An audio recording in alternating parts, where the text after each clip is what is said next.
Fala, concurseiro! Pronto para mais uma etapa da jornada rumo ao concurso dos seus sonhos? Hoje vamos abordar algumas dicas e técnicas que farão a diferença para a sua preparação. E aí, bora para a aula? Olá, sou a professora Daniele. Hoje nós vamos falar sobre delírio e introdução à demência. Vamos esclarecer alguns pontos e tópicos sobre esta aula. Bom, vamos iniciar com uma apresentação referente a delírio. O delírio é um termo atual mais adequado para designar a maior parte das síndromes confusionais agudas, que é o paciente confuso, aquele paciente que está confuso, não tem uma orientação adequada. Delírio é uma das síndromes mais frequentes em pacientes com doenças somáticas, nas emergências e enfermagens médicas e idosos. O delírio diz respeito, portanto, aos vários quadros com rebaixamento leve a moderado do nível de consciência, acompanhados de desorientação temporoespacial e dificuldade de concentração,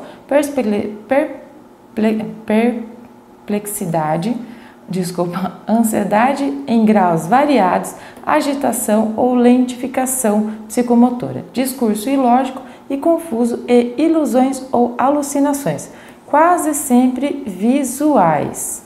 Então, não se pode falar que o delírio é só uma situação, não se faz um diagnóstico a partir somente de uma situação detectada, e sim por várias questões, várias informações que precisam ser verificadas com relação a esse paciente. O nível de consciência, concentração e quase sempre as ilusões ou alucinações são visuais. Então, trata-se de um quadro que oscila muito ao longo do dia. Geralmente o paciente está sensório claro pela manhã e início da tarde seu nível de consciência afunda no final da tarde e à noite surgindo então ilusões e alucinações visuais, intensificando-se a desorientação e a confusão do pensamento e do discurso. Então, o delírio é uma situação em que o paciente está com várias questões observadas ao longo do dia, naquele momento de internação.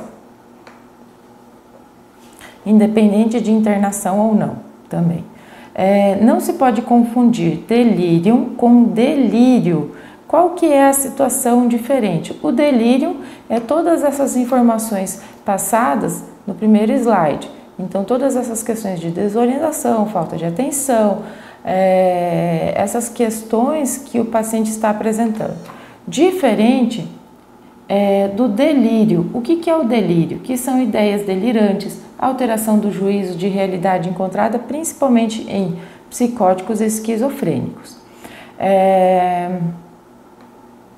A partir dessa situação, a gente vai definir um pouco sobre as questões de ideias delirantes e outras situações importantes para o nosso estudo. As ideias delirantes têm a sua origem na vivência patológica primária, dizem a respeito de uma transformação da personalidade. Então, transforma-se, geralmente diz respeito a uma transformação da personalidade. As ideias deliroides surgem compreensivelmente para nós de outros processos psíquicos que podemos seguir psicologicamente nas emoções, nos instintos, nos desejos, temores e para cuja explicação não necessitamos de nenhuma transformação da realidade. Então, nesse caso das ideias deliroides, não necessitamos de nenhuma transformação da personalidade. O que são as representações delirantes? Aparecem sobre um novo colorido, novas significações, lembranças de acontecimentos passados ou como ocorrências repentinas. E o que são as cognições delirantes? Manifestações nas quais os pacientes possuem conhecimento de acontecimentos mundiais extraordinários sem terem muitas vezes o menor vestígio de uma intuição sensorial dos fatos. Então, são ideias em que a pessoa faz uma imaginação, delira sobre aspectos extraordinários, mundiais, que aconteceram, que ocorreram e que a pessoa vai delirando naquela situação. Então são conceitos diferentes, né? As ideias delirantes, muitos diz respeito à transformação da personalidade, deliroide não necessariamente uma transformação da realidade. As representações delirantes sempre traz um colorido, traz novas significações para o paciente, e as cognições delirantes são esses fatos em que a pessoa visualiza, percebe, conversa e fala sobre situações que muitas vezes a pessoa não tem um conhecimento, mas ela vai delirando sobre aqueles acontecimentos, sobre situações e manifestações que o paciente observa ou pensa. Vamos por uma questão para conseguir fazer um aporte com relação a essas questões importantes sobre o delírio. O delírio assinale a alternativa correta. Então, sobre o delírio, qual que é a alternativa correta entre essas que nós vamos conversar agora? A letra A, mudança no nível de conhecimento não é critério de diagnóstico, ocorrendo raramente nos idosos com delírio. Então, a mudança de conhecimento é sim um critério, né? Nós acabamos de observar aqui no conceito que o rebaixamento leve ou moderado no nível de conhecimento é uma das situações em que fazem com que a gente observe o diagnóstico de um delírio. Então, no caso, a letra A não está correta. Pacientes idosos podem apresentar delírio como única manifestação de doença aguda. Pode ser. Vamos ler as outras alternativas para verificar essa questão. Delírio e demência são dois espectros na mesma doença, sendo indistinguíveis na prática clínica. Delírio e demência são totalmente diferentes. Uma situação é o delírio, outra situação é a demência. A demência nós vamos conversar um pouco mais e estudar um pouco mais à frente. São situações e características totalmente diferentes dentro dos quadros de patologias. Então, não são espectros da mesma doença. De acordo com o Confucian Assessment Method, a redução da capacidade de atenção é o único critério obrigatório para o diagnóstico de delírio. Sempre cuidar com essas questões, que o único critério não necessariamente é. Então precisa ter muito cuidado com relação a essa questão. E a questão da capacidade de atenção não é o único critério. Nós observamos dentro do delírio, outras características além da redução da capacidade de atenção. Tem outras características para se diagnosticar um delírio. Na maioria das vezes, a causa do delírio é uma doença grave e de difícil reversão, como câncer e acidente vascular encefálico. Não, geralmente são doenças que não necessariamente estão de acordo com um câncer ou um AVC. Essas correlações com essas questões de doenças, elas estão muito mais interligadas a outras patologias, tá? Então, no caso do delírio, o quadro sindrômico é causado por alterações do nível de consciência em pacientes com distúrbios cerebrais agudos. E aqui na questão fala sobre doença grave e de difícil reversão. Então é diferente. Não é doença grave. Então nessa questão, a letra B é a nossa alternativa correta. Então pacientes idosos podem apresentar delírio como única manifestação de doença aguda. Vamos para a próxima questão, em que ela fixa o conteúdo sobre a questão das ideias e delírio, para ficar esclarecido sobre essas informações. Então, julgue as afirmativas em verdadeiro ou falso. As ideias delirantes têm sua origem na vivência patológica primária. Sim, nós podemos observar que as ideias delirantes têm sua vivência na patológica primária. As ideias deliroides apresentam sobre o novo colorido e novas significações e lembranças e acontecimentos passados. Esse é um outro conceito. Esse é o conceito das representações delirantes. Traz um novo colorido e novas significações e conhecimentos dos acontecimentos. Ou seja, essa não é a alternativa correta. Ideias deliroides são o quê? São ideias que surgem compreensivelmente para nós e outros processos psíquicos que podemos seguir psicologicamente nas emoções, instintos e nos desejos, nos temores e para cuja explicação não necessitamos de nenhuma transformação. Então, as ideias deliroides, nós temos esse conceito. As cognições delirantes são manifestações nas quais os pacientes possuem conhecimento de acontecimentos sem relevância e se deprimem por qualquer relevância.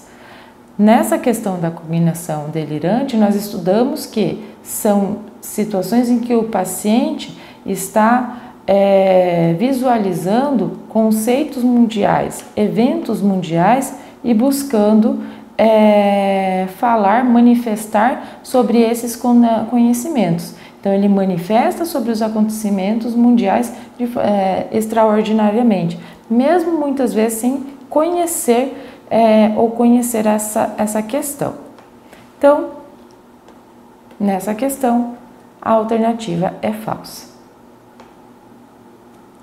No caso aqui, será VFF, a letra C. Vamos estudar um pouquinho sobre a doença do Alzheimer. Então, para estudar o próximo conteúdo, para seguir o conteúdo da aula, nós vamos estudar a doença do Alzheimer. O que é a doença do Alzheimer? É uma patologia do tipo, ela é psicose, ela é demência, ela é neurastenia, ela é psiconeurose. Vamos estudar um pouco melhor esse conceito para entender a questão dessa doença. Então, a doença do Alzheimer foi descrita pela primeira vez pelo médico Alois Alzheimer em 1907. Essa doença acarreta a perda progressiva das funções intelectuais, como memória, funções corticais, como linguagem, conceito, julgamento, habilidades visoespaciais, devido à morte de células cerebrais, causando atrofia do cérebro. Então, ele causa uma atrofia, principalmente nos lobos frontais e hipocampo, interferindo em todo o funcionamento cerebral do paciente, no qual ele perde memória com relação a tudo que ele já viveu, e ao longo dos anos, ao longo da doença sendo instalada, ele vai também perder toda a memória com relação aos seus familiares e pessoas próximas. Ele não recorda, ele não sabe quem são as pessoas, tornando-se totalmente dependente de um cuidador.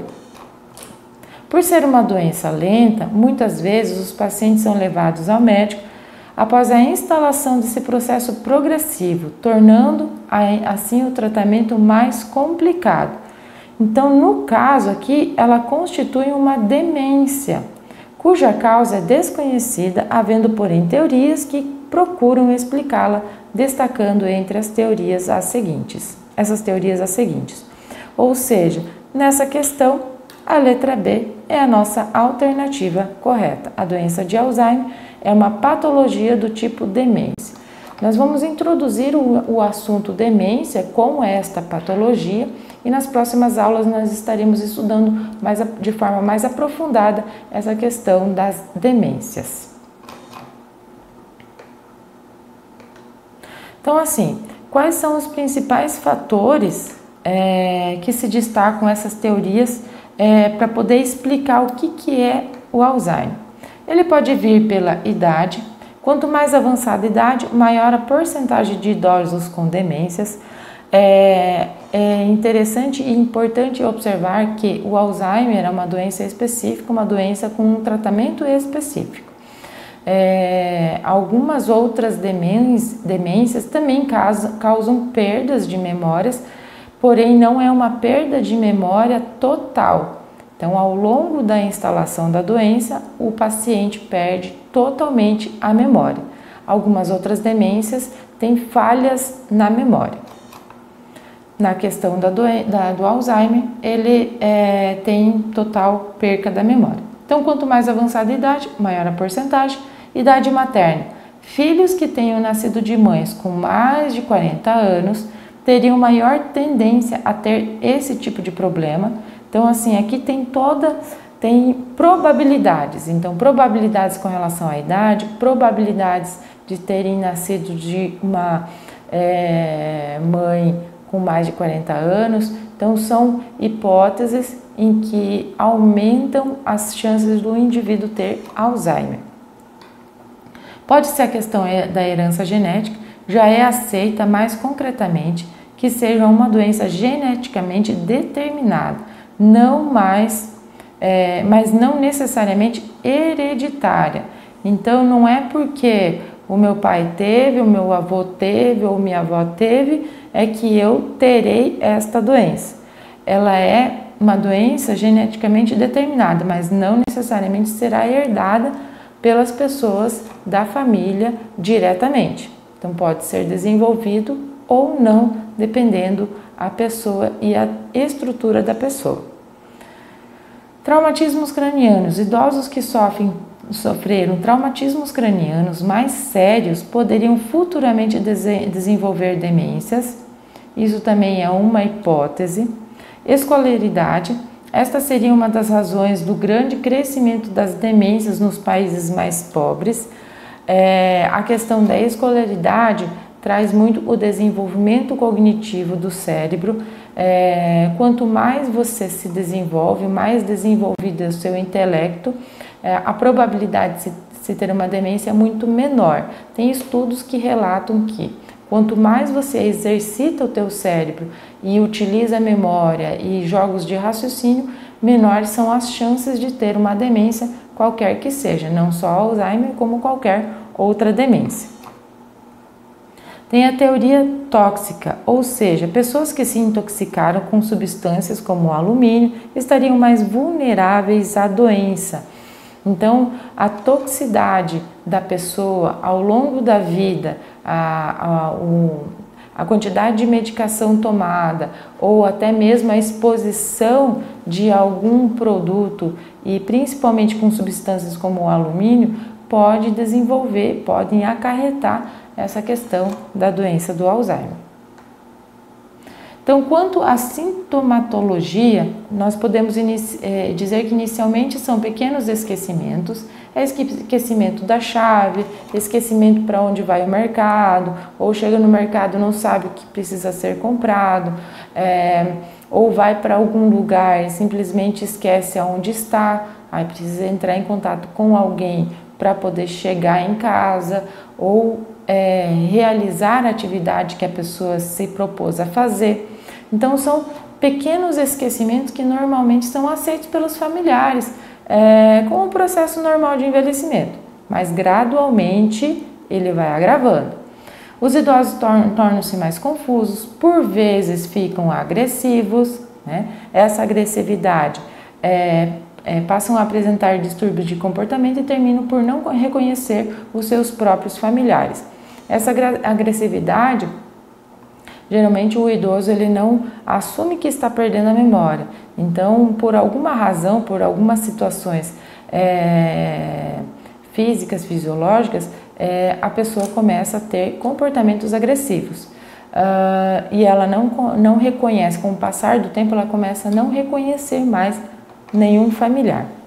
Então, conforme a doença evolui, eles se tornam cada vez mais dependentes dos familiares e cuidadores. porque precisam de ajuda para se locomover, têm dificuldade para se comunicar e passam a necessitar de uma supervisão integral para suas atividades comuns de vida diária, tais como alimentação, higiene e vestir-se. Isso é uma das questões importantes a serem conversadas com familiares e cuidadores, que o paciente ele passa a não ter noção de sua alimentação, não ter noção com relação à sua higiene e perde totalmente a noção de tempo e espaço. Então, às vezes ele pode comer compulsivamente, mas ele não tem aquela correspondência do estômago para o cérebro que ele já está satisfeito, que ele já comeu, que aquele momento já foi o almoço dele. Então precisa ter o cuidado de fazer pequenas porções de alimentação e servir a este paciente. Assim como fazer o controle com relação à higiene, à vestimenta e suas necessidades fisiológicas também.